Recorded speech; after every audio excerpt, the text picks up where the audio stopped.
VP Lenny was very quite antagonistic and in fact made statements and constantly harangued the former president.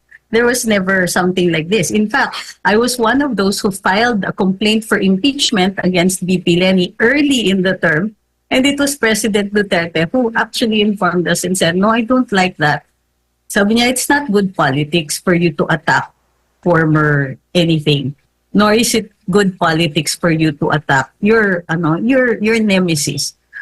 Because adversarial politics actually is good for a democracy. But merong nagko-call out. Hindi naman pwede tayong tsuwariwak ng gobyerno or ng mayorya all the time na everything they do is always correct.